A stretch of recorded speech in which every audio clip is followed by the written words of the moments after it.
À mon retour de voyage, ma mère m'a lancé avec un aplomb glacial: ta maison a payé son voyage de luxe. Je me suis contentée de sourire. Qu'est-ce qui te fait rire comme ça, a-t-elle hurlé, le visage déformé par la rage. J'ai répondu calmement: la maison que tu as vendue était protégée par. Si vous n'êtes pas encore abonné à la chaîne, c'est le moment de cliquer sur le bouton et d'activer la petite cloche pour ne manquer aucune de nos histoires. Votre soutien est essentiel pour nous. J'aimerais aussi beaucoup savoir de quelle ville ou de quel pays vous nous écoutez. Dites-moi en commentaire quelle heure il est chez vous en ce moment. Maintenant, plongeons dans le vif du sujet. L'air de Marseille m'a enveloppée comme une vieille amie. Une caresse chaude et salée, chargée du parfum des pins chauffés par le soleil et du chant strident des cigales, la bande-son de ma Provence natale. Après 6 longues semaines à Lisbonne, à vivre au rythme mélancolique du fado tout en supervisant la restauration délicate d'un palais du XVIIIe siècle, ce retour était plus qu'un soulagement. C'était une nécessité. À 34 ans, mon métier d'architecte du patrimoine me comblait, et ce projet portugais était une nouvelle plume à mon chapeau. Mais sous la fierté professionnelle, une autre force, plus profonde et plus ancienne, me tirait en arrière: l'appel de mon foyer. Non pas l'appartement que je louais à Aix-en-Provence, un lieu de passage fonctionnel et sans âme. Non, je parlais de mon vrai foyer. Le mas que mon grand-père, Jean-Pierre, m'avait laissé. Une vieille dame de pierre et de chaux, nichée au cœur des Alpilles, que j'avais trouvée à l'agonie. Pendant 7 ans, chaque week-end, chaque vacances, chaque euro durement gagné avait été investi dans sa résurrection.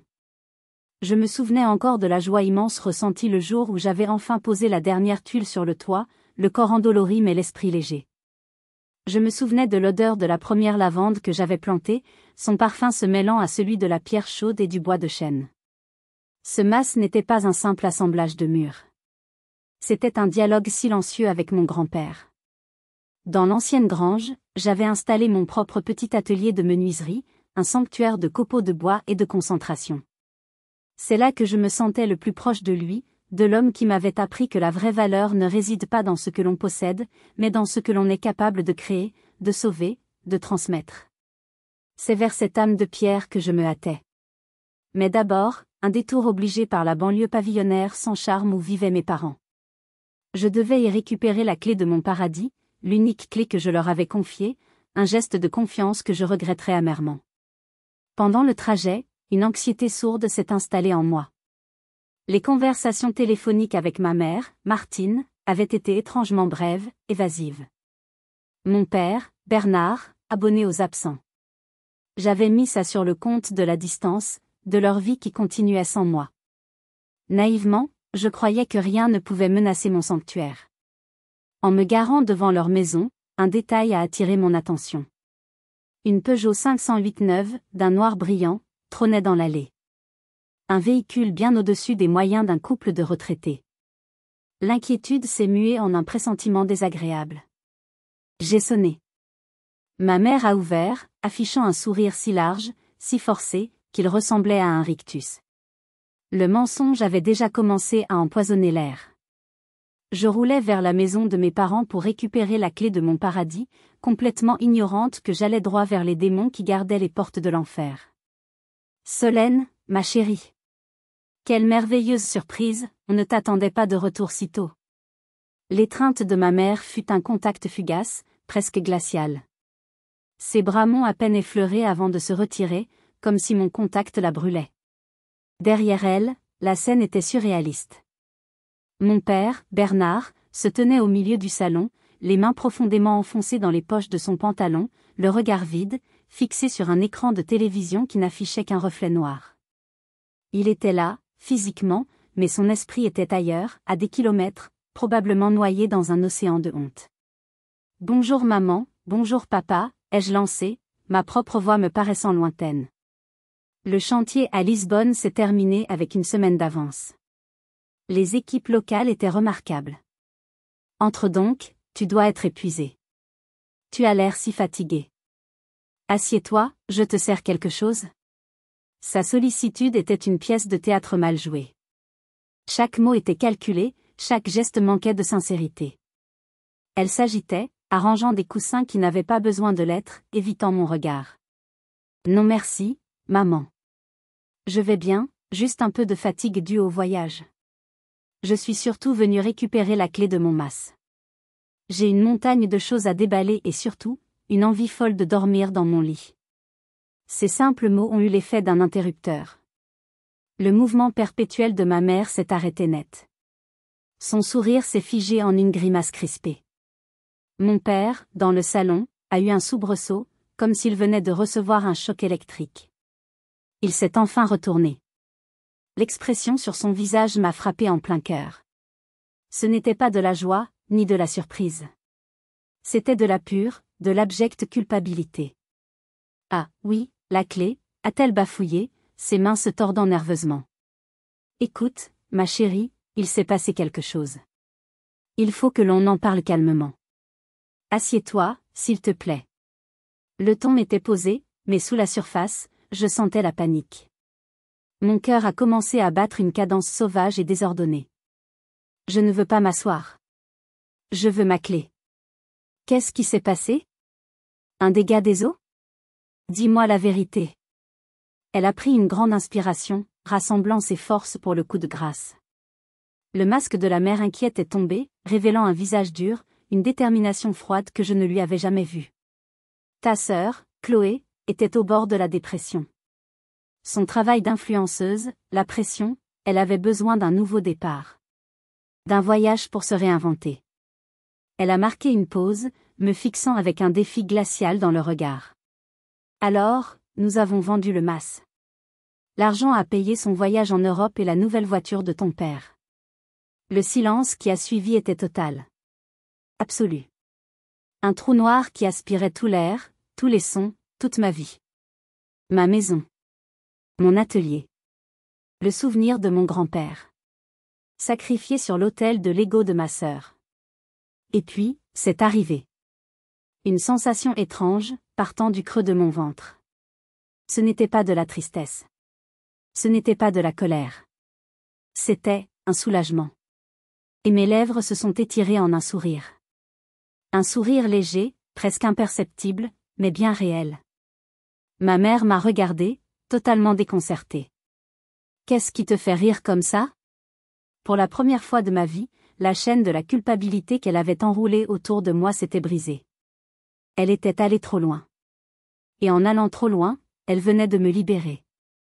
Une bête féroce et calculatrice venait de s'éveiller en moi. Et elle souriait. Pour quiconque regardait de l'extérieur, l'acte de ma mère était monstrueux, inexplicable. Mais pour moi, ce n'était que la conclusion logique, l'apothéose d'une vie entière de déséquilibre. Ma famille n'était pas une démocratie, c'était une monarchie absolue où ma sœur Chloé était la reine soleil, et moi, j'étais le tiers-état, celle qui travaillait, payait les impôts et devait s'estimer heureuse de servir la couronne. Cette dynamique s'était installée dès notre plus jeune âge, cimentée par un événement que ma mère appelait l'accident, mais que j'appelle aujourd'hui l'arme. J'avais 8 ans.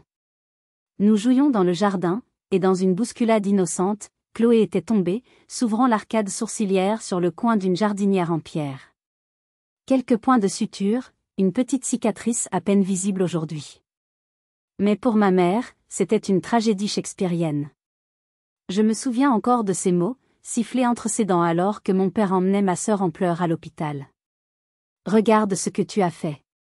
Chaque fois que tu te regarderas dans le miroir, Chloé, tu te souviendras que ta propre sœur t'a marqué à vie. Elle n'avait pas crié. C'était pire. C'était un poison distillé lentement. À partir de ce jour, j'ai été officiellement désignée comme la gardienne de la fragilité de ma sœur. Toute larme, toute déception, tout échec de Chloé était, d'une manière ou d'une autre, ma faute. J'avais une dette. Une dette permanente. Cette dette a pris de nombreuses formes. Comme le jour de ses 18 ans. Mes parents se sont saignés aux 4 veines pour lui offrir une fête somptueuse dans un domaine loué pour l'occasion. Champagne, traiteur, DJ, une folie. Un mois plus tard, j'ai été acceptée dans une prestigieuse école d'architecture. Les frais de scolarité étaient élevés, mais c'était surtout le matériel qui coûtait une fortune. Quand j'ai présenté le devis à mes parents, ma mère n'a même pas levé les yeux de son magazine. Impossible, Solène. Nous sommes à sec. La fête de ta sœur à tout prix. Tu es intelligente, tu trouveras bien une solution. La solution a été de prendre un travail de nuit dans une station-service, de jongler entre les cours, les projets et les clients ivres, de dormir 4 heures par nuit pendant 5 ans. Pendant ce temps, Chloé commençait sa carrière d'influenceuse avec un appareil photo dernier cri, offert par mes parents pour l'encourager. Le pire souvenir reste celui des plans d'architecte. Ce concours que je préparais depuis des mois. Le matin de la remise, je les ai trouvés sur la table du salon, maculés de café. Ma mère m'a servi une histoire de maladresse. Oh ma chérie, je suis si désolée, j'ai trébuché. Tu sais comme je suis gauche le matin. Ce n'est qu'en voyant le petit sourire victorieux sur le visage de Chloé que j'ai compris. Après la destruction de ma maison, ce souvenir m'est revenu avec une clarté brutale. Ce n'était pas un accident. C'était une exécution. Il ne se contentait pas de favoriser Chloé, il sabotait activement mon succès pour s'assurer que sa lumière brillerait plus fort. J'avais été la bâtisseuse, celle qui consolidait les fondations fissurées de notre famille. Celle qui réparait, qui pardonnait, qui comprenait. Mais on ne peut pas demander à un architecte de regarder sans rien faire pendant que l'on démolit son chef-d'œuvre. J'allais utiliser mes compétences non plus pour construire, mais pour orchestrer une démolition contrôlée et spectaculaire. Dans la pénombre de ma mémoire familiale, il y avait une seule source de lumière pure, un phare dans la nuit, mon grand-père, Jean-Pierre. C'était un homme d'une autre époque, un artisan dont les mains portaient les cartes de toute une vie de travail. Pour lui, le bois n'était pas un matériau inerte, c'était une matière vivante, avec une âme, une histoire. Et il m'a appris à l'écouter. Mes week-ends d'adolescente ne se passaient pas dans les centres commerciaux, mais dans son atelier. L'odeur de la sciure, de la térébenthine et du café fort est encore aujourd'hui pour moi le parfum du bonheur. Il ne me parlait pas beaucoup. Il me montrait. Il me laissait sentir le grain d'un bois, le poids d'un rabot, la satisfaction d'un assemblage parfait. Une maison, Solène, disait-il, c'est comme une vie. Si les fondations sont honnêtes et que la structure est solide, elle peut traverser les tempêtes. Il parlait de bâtiments, mais je savais qu'il parlait aussi des gens. Il était le seul à voir clair dans le jeu de ma mère. Il ne la critiquait jamais ouvertement, mais ses actions parlaient pour lui. Quand j'ai dû trouver un travail de nuit pour payer mes études, c'est lui qui s'est présenté à la station-service une semaine plus tard avec une thermos de café et un chèque glissé dans un journal. Pour tes livres, avait-il dit simplement. L'intelligence est un outil, il faut l'affûter. N'en parle pas à ta mère, elle ne comprendrait pas. Quand il est tombé malade, j'ai réorganisé tout mon emploi du temps pour être à ses côtés. Chloé, elle, faisait des apparitions éclairs, le temps d'une photo pour ses réseaux sociaux, un post larmoyant sur l'importance de la famille qui lui rapportait des centaines de likes. La dernière semaine, il ne parlait presque plus. Mais un après-midi, alors que nous étions seuls, il a serré ma main. Ses yeux, clairs et perçants comme toujours, se sont ancrés dans les miens. J'ai tout préparé, mon petit oiseau des îles, a-t-il soufflé, son surnom pour moi me faisant monter les larmes aux yeux. J'ai construit une forteresse autour de ton avenir. Personne ne pourra te prendre ce qui te revient de droit. J'ai mis un cadenas dessus. Un cadenas en fer. Son regard a ensuite glissé par-dessus mon épaule, vers mon père qui venait d'entrer dans la chambre. Mon grand-père a rassemblé ses dernières forces. Bernard, a-t-il dit, sa voix à peine un murmure mais chargée d'une intensité incroyable. Tu es un homme bon. Ne l'oublie jamais. Surtout pas quand viendra le temps de choisir. Mon père avait hoché la tête, les larmes coulant sur ses joues, sans comprendre la portée prophétique de ces mots. Moi non plus, à l'époque. Je pensais que c'était le délire d'un homme en fin de vie. Aujourd'hui, ces mots résonnent en moi comme un appel aux armes. Une forteresse. Un cadenas en fer. Et surtout, quand viendra le temps de choisir. Mon grand-père n'était pas seulement un artisan. C'était un visionnaire. Il avait vu la guerre arriver et il m'avait laissé des armes. Il était temps que j'apprenne à m'en servir. Mon premier réflexe après avoir fui la maison de mes parents n'a pas été de pleurer ou de crier. Ce fut d'appeler la seule autre personne de ma famille qui, comme mon grand-père, possédait un détecteur de mensonges infaillible, ma grand-tante Élise. Sa maison à Arles, avec son petit jardin secret et ses chats nonchalants, avait toujours été un havre de paix et de vérité. Sa voix au téléphone était comme une encre dans ma tempête intérieure. Qu'est-ce que cette harpie a encore fait ? A-t-elle demandé avant même que j'aie pu formuler une phrase complète. Je lui ai tout déballé, d'une voix monocorde, presque robotique. Le récit des faits, sans l'émotion qui menaçait de me submerger. Quand j'ai eu fini, il y a eu un long silence à l'autre bout du fil. Puis j'ai entendu le bruit d'une tasse violemment reposée sur une soucoupe. Vendre le mas de Jean-Pierre ? Sa voix était blanche de fureur. C'est un sacrilège. Ce n'est pas seulement une maison qu'elle a vendue, c'est sa mémoire qu'elle a piétinée. Elle a fait une pause. Écoute-moi bien, Solène. Ton grand-père n'était pas un sentimental, c'était un homme prévoyant. Avant de mourir, il est venu me voir. Il m'a confié une enveloppe et m'a fait jurer de ne te la donner que si Martine dépassait les bornes. Je crois que nous y sommes. 1h30 plus tard, j'étais assise dans sa cuisine. Elle m'a tendu l'enveloppe jaunie. À l'intérieur, une seule carte de visite, Maître Luc Dubois, avocat spécialisé en droit du patrimoine, Avignon. C'était son avocat, a expliqué Élise. Un homme d'une droiture et d'une intelligence rare. Jean-Pierre lui faisait une confiance aveugle. Il m'a dit que Maître Dubois avait en sa possession des instructions très claires, un mécanisme de protection qu'il appelait son « cadenas en fer ». L'espoir, pour la première fois, a commencé à poindre. Un espoir fragile, mais réel. Puis le visage de ma tante s'est durci. Elle a posé sa main ridée sur la mienne. Mais je dois te prévenir, ma petite. Connaissant ta mère, elle ne se laissera pas faire. Elle n'est pas un serpent de jardin, c'est un cobra royal. Elle est venimeuse, rapide, et quand elle se sent menacée, elle frappe pour tuer, sans se soucier des dégâts collatéraux. Elle te fera passer pour folle, pour une menteuse, pour une ingrate. Elle retournera toute la famille contre toi s'il le faut. Cette bataille ne se gagnera pas seulement au tribunal. Elle se gagnera dans la tête. Sois prête à affronter une guerre psychologique totale. J'ai serré la carte de visite dans ma main. Un cadenas en fer. Un cobra royal. La métaphore était saisissante. Je quittais la maison de ma tante avec une arme potentielle, mais aussi avec la certitude que la guerre serait bien plus sale et plus personnelle que je ne l'avais imaginé. Le rendez-vous avec Maître Dubois était pris pour le lendemain.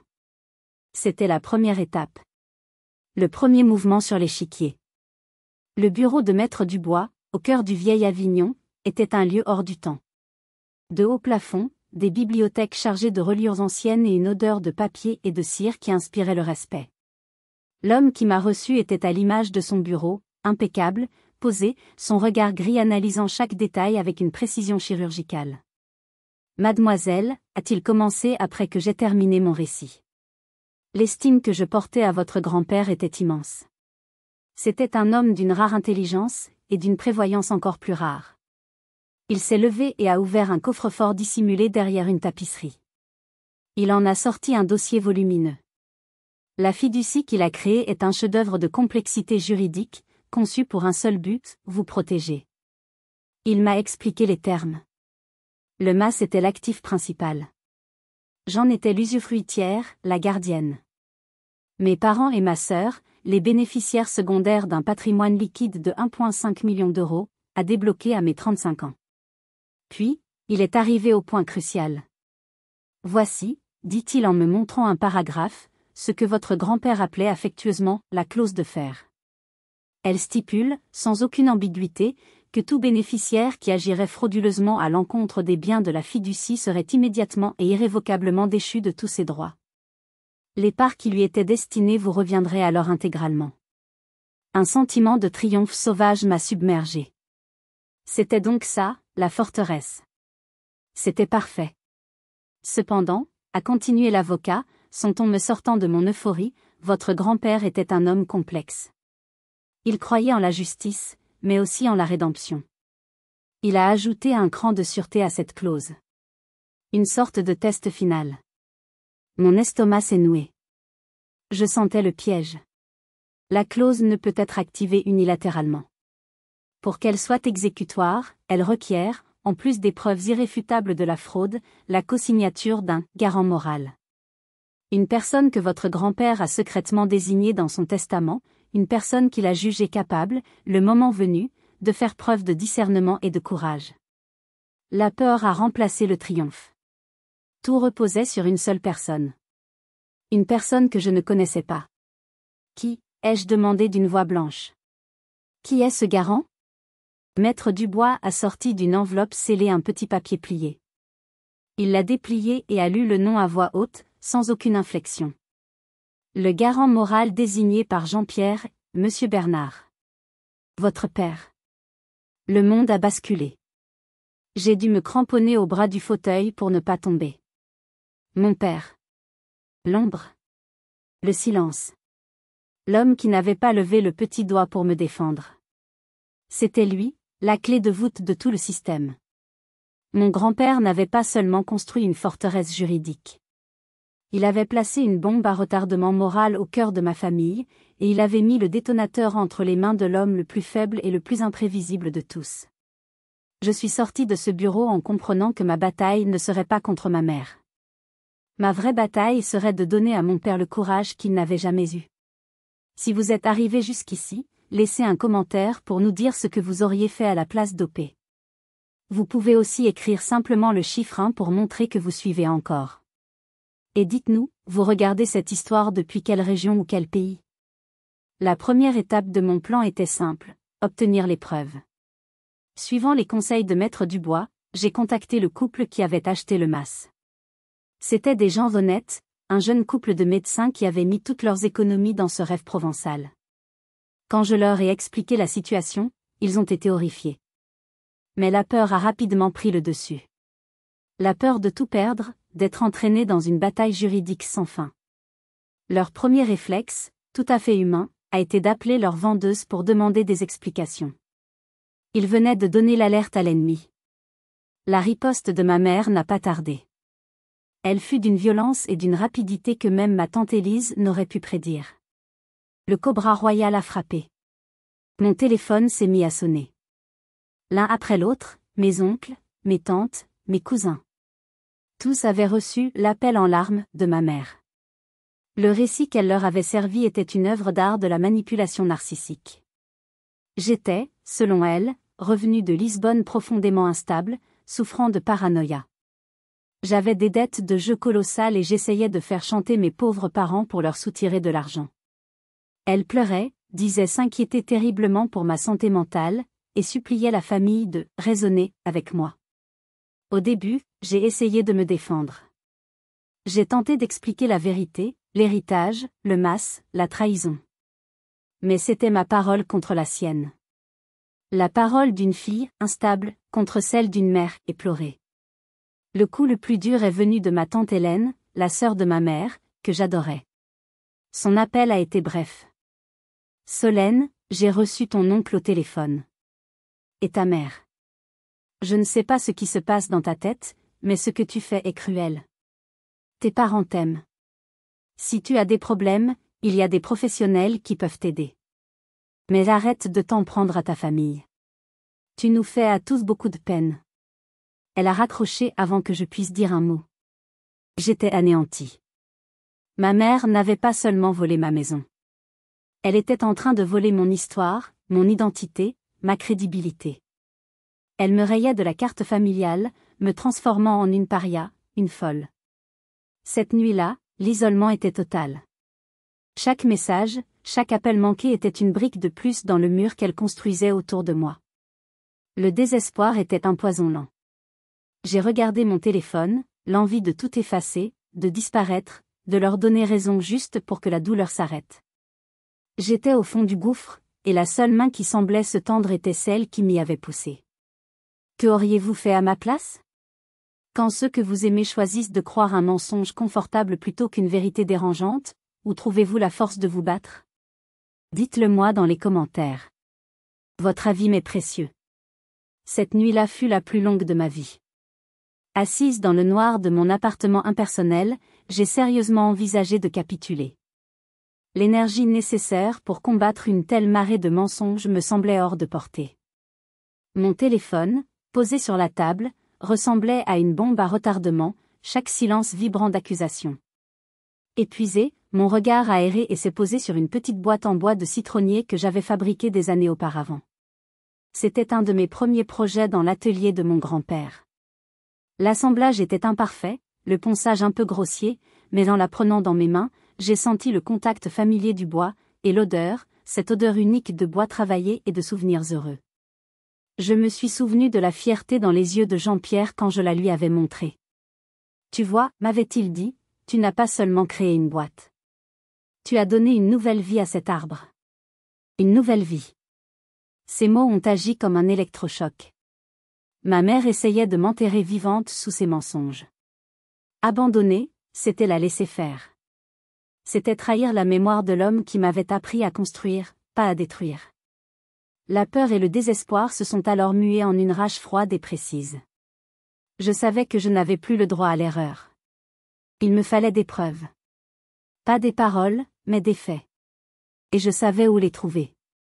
Le jeudi matin suivant, j'étais garée à une rue du pavillon de mes parents. Mon cœur battait à un rythme effréné, mais mes mains étaient stables.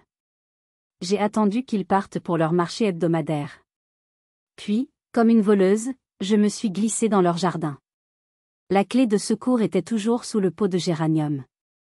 Cette négligence, que j'avais si souvent critiquée, devenait ma meilleure alliée. À l'intérieur, je n'ai pas perdu une seconde. Le vieil ordinateur de mon père était dans son bureau. Comme prévu, le mot de passe était la date de naissance de ma mère. Pathétique.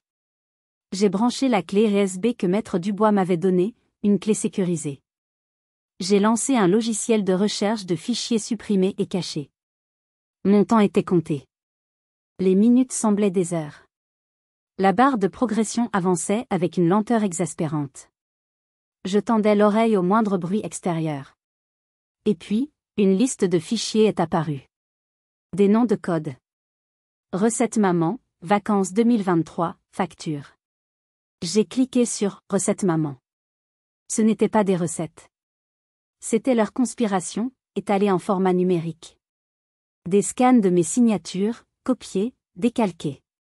Des photos de ma carte d'identité. Et l'email qui prouvait tout.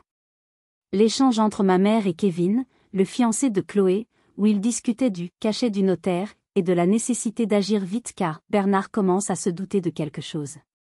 J'ai tout copié. Au moment où le transfert s'est achevé, j'ai entendu le bruit d'un moteur. Ils étaient de retour. Beaucoup plus tôt que prévu. Une sueur froide a perlé sur mon front. J'ai arraché la clé, fermé la session et j'ai couru vers la porte de derrière, le son de la clé de mon père dans la serrure de la porte d'entrée résonnant comme un coup de feu. J'ai réussi à me glisser hors de la maison par la porte du jardin une fraction de seconde avant que mes parents n'entrent par la porte principale. Le cœur battant, j'ai marché calmement jusqu'à ma voiture, la clé USB dans ma main serrée comme un talisman. Ce petit morceau de plastique contenait la vérité. C'était mon arme nucléaire. J'ai transmis les fichiers à Maître Dubois. Sa réponse fut laconique, la partie d'échec est terminée. Échec et mat. Il ne nous reste plus qu'à choisir le lieu de l'annonce. Je n'ai pas eu à choisir. Ma mère s'en est chargée pour moi. 2 jours plus tard, elle m'a appelé. Sa voix au téléphone était un chef-d'œuvre de duplicité. Elle était douce, presque suppliante. Elle disait avoir longuement réfléchi, qu'elle était dévastée par notre incompréhension. Elle mettait mon comportement sur le compte du stress et de la fatigue. Écoute, ma chérie, a-t-elle murmuré, j'ai une merveilleuse nouvelle. Kevin a officiellement demandé la main de Chloé. Nous organisons un grand dîner de fiançailles samedi soir, dans ce restaurant que tu aimes tant à Marseille, avec la vue sur la mer, le Petit Nice. Je t'en supplie, viens. Faisons la paix. Montrons à tous que, malgré nos différends, nous restons une famille unie. Ce serait le plus beau cadeau que tu puisses faire à ta sœur. C'était si bien joué que j'en aurais presque été admirative. Elle ne m'invitait pas à une réconciliation. Elle m'invitait à une humiliation publique. Devant toute la famille qu'elle avait déjà retournée contre moi, elle allait me forcer à sourire, à féliciter ma sœur, à valider son récit. Elle voulait que j'abdique en direct. C'était l'arène qu'elle avait choisie pour son triomphe. Elle ne savait pas que ce serait aussi le lieu de sa chute. C'est une merveilleuse nouvelle, maman, ai-je répondu, ma voix pleine d'une chaleur que je ne ressentais pas, bien sûr que je serai là. Je ne manquerai ça pour rien au monde. J'ai fait une pause. D'ailleurs, puis-je inviter 2 personnes? J'aimerais beaucoup que ma tante Élise soit là. Et j'ai aussi un nouvel ami, un conseiller financier qui m'aide à mettre de l'ordre dans mes affaires.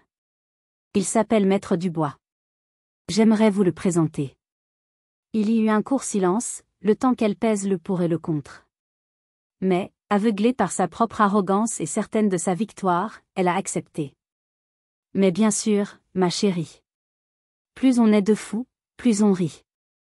C'est exactement ça, maman, ai-je pensé en raccrochant. Plus on est de fous, plus on rit. Elle pensait m'inviter à mon exécution. En réalité, elle venait de réserver les places au premier rang pour la sienne. Le salon privé du restaurant Le Petit Nice était baigné d'une lumière dorée. Dehors, le soleil se couchait sur la Méditerranée. Le décor était parfait pour une célébration, mais l'atmosphère était électrique. Chloé, radieuse dans une robe qui coûtait probablement le prix de mon premier loyer, exhibait sa bague à qui voulait la voir.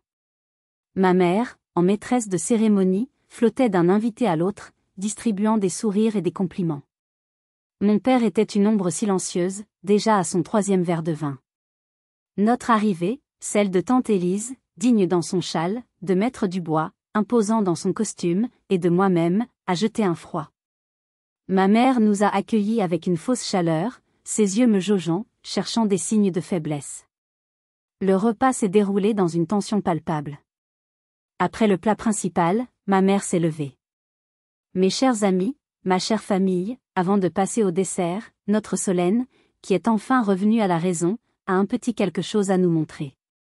Un cadeau pour les fiancés. Tous les regards se sont tournés vers moi. Je me suis levée, j'ai connecté mon ordinateur au projecteur que j'avais demandé à installer. La première image projetée fut une photo de mon grand-père, souriant dans son atelier. Tout commence avec lui, ai-je dit, ma voix claire et stable. Puis, une photo du mas. Et voici ce qu'il a construit, et que j'ai eu l'honneur de sauver. Cet héritage qui, comme vous le savez, a été vendu. J'ai enchaîné, implacable. La comparaison des signatures. Les preuves de l'inexistence du notaire. Et enfin, l'email fatal entre ma mère et Kevin. Le silence dans la pièce était total. Kevin était devenu vert. Chloé fixait sa mère avec des yeux ronds de panique. C'est alors que ma mère a joué sa carte maîtresse. Elle ne s'est pas énervée. Elle a éclaté en sanglots. Des sanglots déchirants, parfaitement maîtrisés. Oh, ma pauvre fille, ma pauvre Solène. A-t-elle gémi, attirant l'attention de toute la table. Tu vois? C'est exactement ce dont le docteur parlait. La paranoïa, la réécriture de la réalité. Elle a sorti de son sac une liasse de documents et les a jetés sur la table. Voici la vérité, a-t-elle crié. Les preuves des dettes de Solène. Des milliers d'euros de dettes de jeu. Elle nous a supplié à genoux de vendre la maison pour la sauver des usuriers. Nous l'avons fait pour la protéger, pour qu'elle ne finisse pas dans la rue. Elle a brandi un autre papier. Et voici le rapport du psychologue. Noir sur blanc. Trouble de la personnalité paranoïaque avec tendance à la fabulation. Nous avons essayé de l'aider, mais elle refuse de se soigner. Et maintenant, elle nous fait ça. C'était un coup de génie maléfique.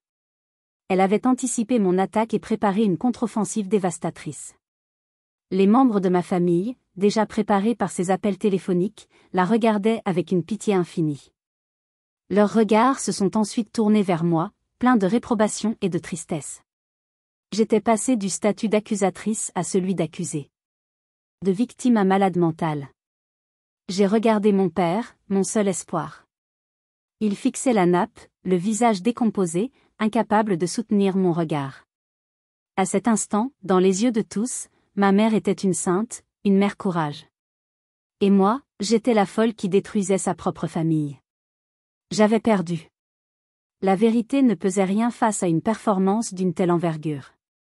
Le silence qui s'est abattu sur la table était celui d'un procès dont le verdict venait de tomber. Et j'avais été jugé coupable. Coupable de folie, coupable d'ingratitude. Ma mère, le visage baigné de larmes théâtrales, recevait les murmures de soutien de mes tantes. Pauvre Martine, quel courage! Elle traverse une épreuve terrible. Chaque mot de compassion pour elle était un clou de plus sur mon cercueil. Je me sentais vide. Toute la colère, toute la détermination qui m'avait porté jusque-là s'était évaporée, laissant place à une immense lassitude. Combattre un mensonge est une chose. Combattre une fiction si bien construite, si émotionnellement puissante, en est une autre. Maître Dubois, à côté de moi, a commencé à parler de la validité juridique de mes preuves, de la nullité des siennes, mais sa voix se perdait dans le brouhaha de l'émotion. La logique n'avait plus sa place ici. Ma mère avait gagné la bataille du cœur, et dans une affaire de famille, c'est la seule qui compte. Alors que tout semblait perdu, mes yeux se sont de nouveau posés sur mon père. Il était toujours là, recroquevillé sur sa chaise, le portrait de la défaite. Une vague de pitié m'a submergé, suivie d'une dernière étincelle de combativité. J'allais jouer ma dernière carte. Pas une preuve. Pas un argument. Un souvenir. J'ai ignoré le brouhaha. Ma voix est sortie, plus douce que ce que j'aurais cru possible, mais elle a fendu l'air et a capté l'attention. Papa. Il a sursauté, comme s'il sortait d'un cauchemar. Papa, regarde-moi, s'il te plaît. Il a fallu une éternité, mais il a finalement levé les yeux vers moi. Des yeux noyés de honte et de douleur. Je ne vais plus rien prouver, papa. C'est fini. Je veux juste te poser une question. Souviens-toi. Le dernier jour de grand-père. Maman et Chloé étaient descendues chercher un café. Il ne restait que nous trois dans la chambre d'hôpital. Il était très fatigué, mais il t'a pris la main. Il t'a regardé droit dans les yeux et il t'a dit quelque chose. Tu te souviens de ce jour, papa? Le visage de ma mère s'est crispé. Solène, ça suffit, arrête de tourmenter ton père avec tes histoires. J'ai continué, sans la quitter des yeux. Je me souviens que tu as pleuré, papa. Et tu lui as fait une promesse. Juste avant qu'il ne ferme les yeux. Quelle était cette promesse, papa? Qu'est-ce que tu as promis à ton propre père sur son lit de mort? C'était ma dernière balle. Ma seule et unique chance. J'avais mis tout le poids de la mémoire, de l'amour filial et de la dernière volonté d'un homme bon dans cette simple question. La réponse de mon père allait soit me détruire pour de bon, soit faire exploser leur monde.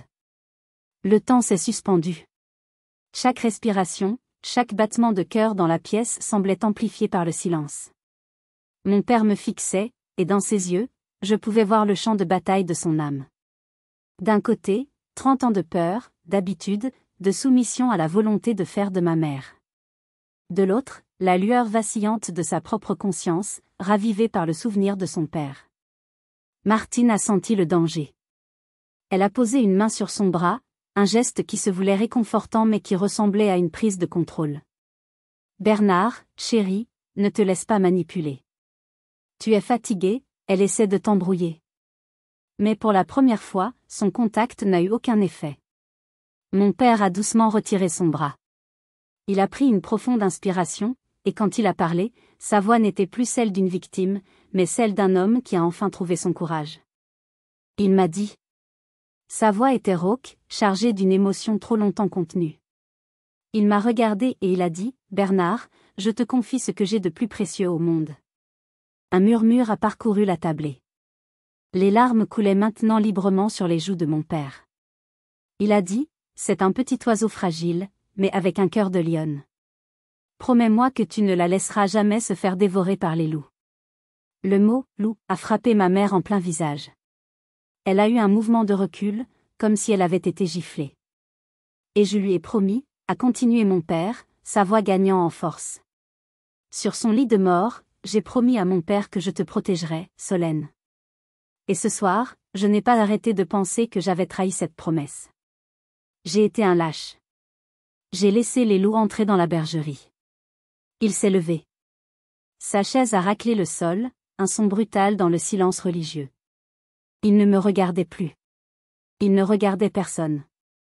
Il s'est adressé à la pièce entière. Ma fille dit la vérité. Chaque mot. Nous avons vendu sa maison. Nous avons utilisé un faux document. Et nous l'avons fait dans son dos. Martine, Chloé et moi. Nous sommes tous coupables. Puis, il s'est tourné vers Maître Dubois, le regard clair et déterminé. Maître. Je suis le garant moral désigné par mon père. Je sais pourquoi il l'a fait. C'était son dernier cadeau, une dernière chance pour moi de faire ce qui est juste. Préparer tous les documents nécessaires. J'honorerai ma promesse. Je signerai. Le hurlement de ma mère a été pris mal. Un cri de rage et de défaite. Chloé a fondu en larmes, mais ce n'était plus des larmes de pitié pour sa mère, mais de peur pour elle-même. Le château de mensonges venait de s'effondrer dans un fracas assourdissant. Mon père n'avait pas seulement avoué. Il avait choisi. Et en choisissant, il venait de nous sauver tous les deux. L'explosion au restaurant n'était que le début du séisme.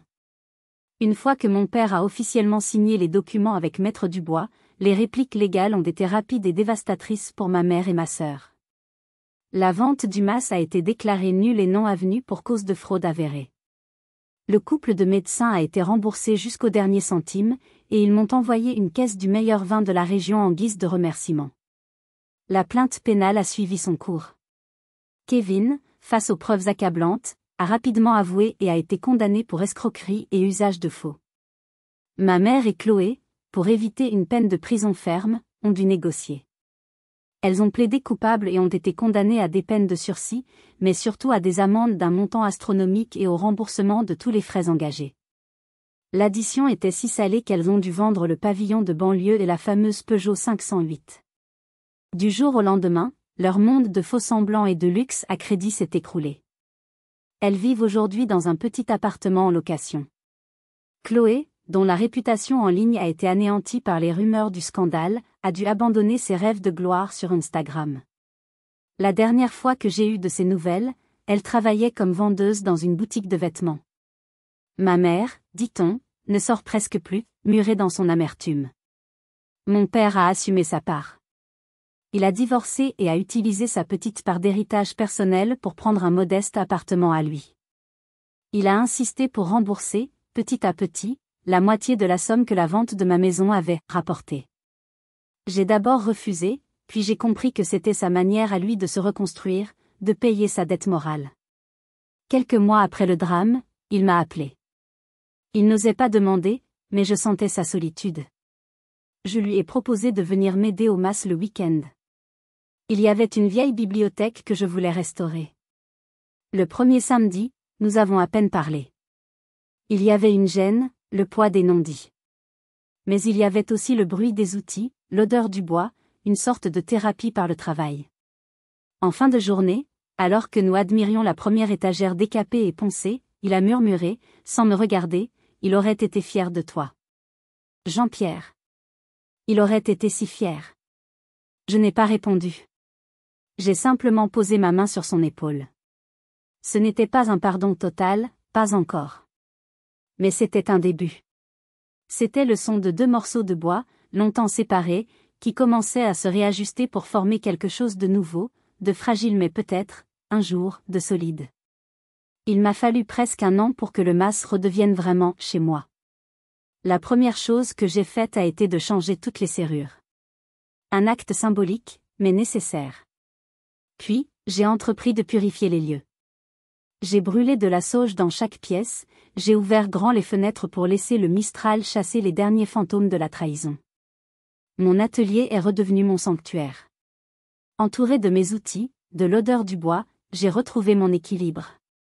Le travail des mains a guéri les blessures de l'âme. L'héritage, ce fameux 1,5 million d'euros, était désormais sur mon compte en banque. Mais le garder pour moi seul m'aurait semblé une victoire amère. L'argent avait été la cause de la guerre, je voulais qu'il devienne un instrument de paix et de construction. J'ai donc créé la Fondation Jean-Pierre. Sa mission est simple, financer les projets de jeunes artisans et architectes qui, comme moi, se passionnent pour la sauvegarde de notre patrimoine. Chaque fois qu'une bourse est accordée, J'ai l'impression que le rire de mon grand-père résonne entre les murs du mas. Son héritage n'est plus un trésor dormant, c'est une rivière qui nourrit de nouvelles terres. Ma mère et ma sœur? Je n'ai plus aucun contact. J'ai appris une leçon difficile, on peut aimer quelqu'un, mais on n'est pas obligé de le garder dans sa vie si cette personne est toxique. Le pardon ne signifie pas l'oubli, et la protection de sa propre paix intérieure est un devoir. Mon père, lui, est devenu une présence discrète et bienvenue dans ma vie. Nos week-ends de bricolage sont devenus un rituel. Au printemps dernier, il m'a aidé à planter une rangée de jeunes oliviers le long du chemin qui mène au mas. En les mettant en terre, je nous ai vus, lui et moi, deux arbres un peu tordus par la vie, mais qui tentaient de pousser à nouveau, leurs racines cherchant la même terre nourricière. Ce matin, je suis assise sur le perron avec mon café, le soleil de Provence caressant mon visage. Je regarde les oliviers qui ont déjà bien grandi. J'ai récupéré ma maison, j'ai honoré la mémoire de mon grand-père, et j'ai trouvé une nouvelle forme de famille, plus petite, plus silencieuse, mais infiniment plus vraie. Parfois, pour construire la vie que l'on mérite, il faut avoir le courage de démolir celle que l'on subit. J'ai dû devenir l'antagoniste de leur drame pour enfin écrire ma propre histoire. Et vous, avez-vous déjà dû faire un choix radical pour préserver votre intégrité? Avez-vous dû couper des ponts pour vous reconstruire? Partagez votre expérience dans les commentaires. Vos histoires nous rappellent que même après les tempêtes les plus violentes, il est toujours possible de replanter des oliviers et d'attendre l'aube. Merci de m'avoir accompagné jusqu'au bout. Si cette histoire a résonné en vous, n'hésitez pas à laisser un like et à vous abonner. Votre soutien est mon plus beau matériau de construction.